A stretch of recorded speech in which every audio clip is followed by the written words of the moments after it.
2014 aura été une année où le PNDL a poursuivi son appui aux communautés par une prise en charge des fondamentaux du développement local. Par exemple, la réforme majeure dénommée Acte 3 de la décentralisation a été accompagnée par une réelle implication du programme dans toutes ses étapes. Le PNDL a offert un cadre d'internalisation des grandes décisions qui en découlent avec un appui multiforme au double plan technique et financier. Et c'est le lieu de préciser que nous sommes très honorés par le département ministériel qui nous a confié la gestion administrative et financière de cette réforme. À partir du CNDSL de 2013, un montant a été alloué pour la réforme que nous avons à gérer durant les exercices budgétaires 2013, 2014 et partiellement 2015. En plus de cela, il faut dire que le PNDL a été coopté dans toutes les instances devant exécuter la réforme, notamment le comité de pilotage, le comité technique, la cellule de suivi-évaluation, la cellule de communication, et les différentes commissions techniques. Et pour dire donc plus de 50% du personnel cadre du PNDL a eu à participer à la conduite de cette réforme. Dans le droit fil de la réforme, des outils d'ingénierie du développement économique local ont vu le jour. Particulièrement, le PADEL-PNDL a initié une série d'activités de capitalisation de longs processus qui a débouché sur 3 outils essentiels. La finalité un peu de ces guides, c'est à 3 niveaux. Le premier niveau, c'est d'essayer de stabiliser un peu les concepts autour de ces différentes thématiques, de manière à en avoir une lecture commune si on ne peut pas avoir une compréhension commune des différents concepts qui traversent un peu ces thématiques. Le deuxième niveau, c'est de voir un peu du point de vue politique, institutionnel et juridique, quelles sont les références. Donc notre objectif, c'est d'essayer de les inventorier, de les stabiliser et de pouvoir les diffuser au niveau des acteurs territoriaux. Et enfin, le dernier niveau, c'est par rapport aux bonnes pratiques et à la méthodologie de mise en œuvre, comment, de manière concrète, sur la base de notre expérience, sur la base des expériences et des bonnes pratiques enregistrées au niveau du territoire national, comment on peut mettre en œuvre ces thématiques, qu'il s'agisse donc du développement économique local, du partenariat public-privé, de l'insertion économique des populations, mais également la mobilisation des ressources propres et la gestion des infrastructures communales à incidence économique. Normal, à quelques encablures de la fin du projet, le PADEL-PNDL opte pour une valorisation de ses acquis dans la perspective d'une prochaine phase plus ambitieuse, résolument tournée vers la consolidation du développement économique local. Je suis vraiment ébahi des réalisations qui ont été faites. Nous pouvons compter sur la capitalisation de ce qui a été fait ici.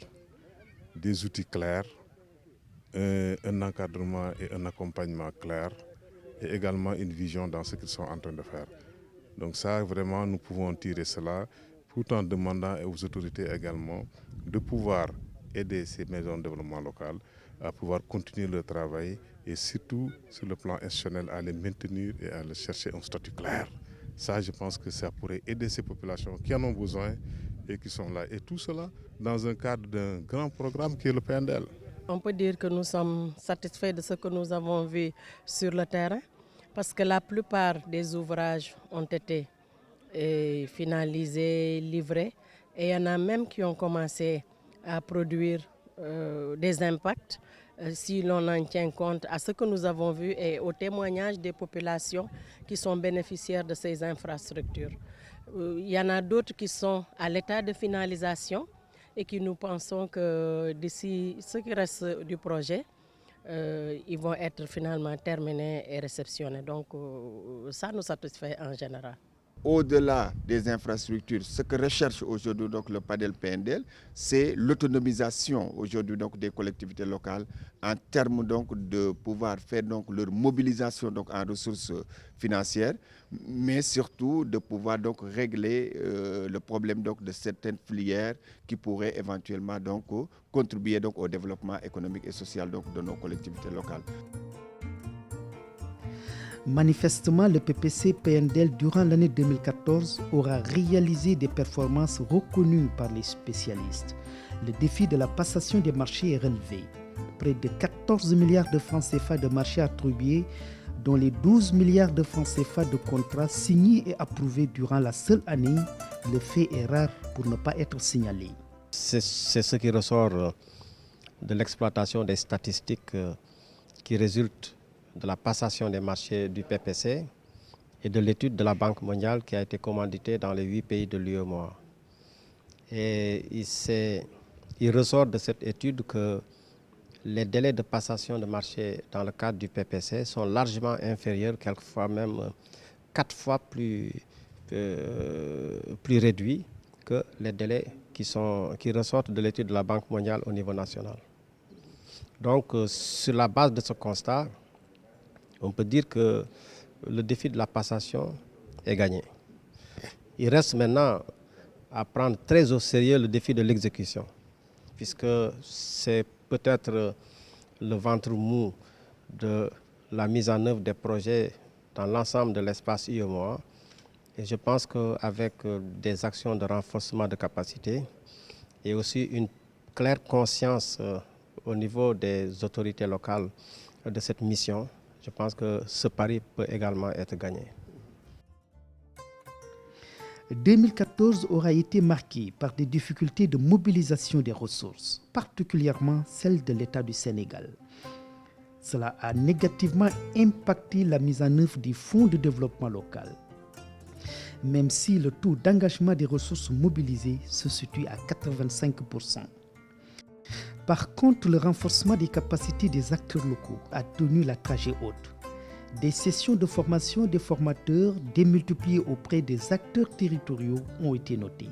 Au total, 47 sessions de formation regroupant des thématiques variées ont pu sensiblement relever le niveau d'intervention des acteurs locaux. Toujours dans ce registre, le PNDL a accompagné le secteur à se doter d'un référentiel des métiers et des compétences des collectivités locales. Une action qui participe au meilleur ciblage des thématiques et bénéficiaires des sessions de formation. Les nouveaux élus, maires, présidents de département trouvent un référentiel, une catégorisation en fonction de leur capacité financière. Je pense que c'est là extrêmement important. Et nous souhaitons que les communes et les départements, les élus qui viennent de prendre fonction puissent prendre connaissance de ce répertoire et fassent un recrutement à la dimension de leur capacité et qui puisse leur permettre d'exercer correctement leur mission. Aujourd'hui, on est en train de voir les profils des agents, des compétences, des métiers. Donc on pense qu'effectivement, l'acte 3 qui appelle d'ailleurs de nouvelles compétences qui sont soumises au chef de l'État sur le domaine de l'hydraulique, sur le domaine de l'agriculture, sur d'autres domaines, va effectivement entraîner de nouvelles compétences et l'apparition de nouveaux métiers. Sur lesquels effectivement il faut travailler à capaciter les agents parce que c'est eux, je l'ai dit tantôt, qui vont donner une vie et un véritable visage à ce que nous sommes en train de définir en termes de politique de décentralisation. 2014 aura été marqué par la mise en place des instances de gouvernance des pistes rurales, une préoccupation chère au chef de l'État. La réponse du PNDL par l'entremise du PPC aura été d'un apport décisif dans l'application des concepts de gouvernance des pistes rurales. Les agences régionales de développement, dans un bel unanimisme, sont montées au créneau, montrant leur savoir-faire dans l'accompagnement qualitatif des acteurs locaux. Résultat, entre les mois de juin et novembre, 46 comités de gestion et d'entretien des pistes rurales, ainsi que 17 coopératives ont été mises en place. Engouement, satisfaction et engagement constituent les maîtres mots. J'ai de l'espoir que ça va donner de bons résultats, que les populations seront bien impliquées pour suivre l'évolution de la piste, mais aussi pour exploiter, pour optimiser les activités de production, les activités génératrices de revenus qui se développent autour de ces pistes-là. C'est la raison pour laquelle la mise en place de cette coopérative, en tout cas qu'on a baptisée Kassandja, je crois, nous va droit au cœur. Les travaux annexes sur le plan du développement économique et social qui vont accompagner ce processus-là, c'est surtout cela qui nous fait un grand plaisir, en tout cas au niveau du conseil départemental de Kolda. 2014 aura été pour le PNDL un moment de recherche de partenaires alternatifs. Suite aux orientations de la tutelle, le programme a vite tissé des relations de travail avec le projet du village du millénaire pour réfléchir sur la poursuite de l'expérience innovante. Une modalité accélérée de planification et de budgétisation articulée aux OMD sous le prisme des TIC se précise. Dans cette dynamique, une plateforme d'acteurs institutionnels se met progressivement en place et se bonifie de plusieurs partenaires attentifs aux pulsions du développement local. Les contours des différents partenariats se préciseront durant l'année 2015 pour des interventions innovantes et structurantes. On était dans une phase de consolidation. Aujourd'hui, on peut dire qu'on est de plein pied dans l'harmonisation avec deux plateformes qui gravitent autour du PNDL, notamment le PISET, mais surtout la plateforme pour le développement durable des territoires du millénaire. Aujourd'hui, 8 acteurs, en plus du PNDL, essaient de travailler en synergie et en essayant de formuler un projet, le projet de développement durable des territoires du millénaire, qu'on va formuler dans l'exercice 2015. Et ça va permettre de déboucher effectivement sur des actions synergiques entre nous et ses partenaires. 2014 aura démontré que le cartilage de conjugaison du PNDL est loin d'être terminé. Avec des pratiques aux amplitudes élevées, l'entrée de qualité du PPC-PNDL, la formulation de la deuxième phase du PADEL-PNDL, la recherche de partenaires alternatifs, bref, un ensemble d'initiatives qui bonifient le programme et le maintient résolument sur le registre de la performance. Si les ressources de l'État suivent la cadence des activités prévues en 2015, nul doute que de réels motifs de satisfaction seront encore au rendez-vous. Le PNDL, l'action durable d'une vision fédératrice.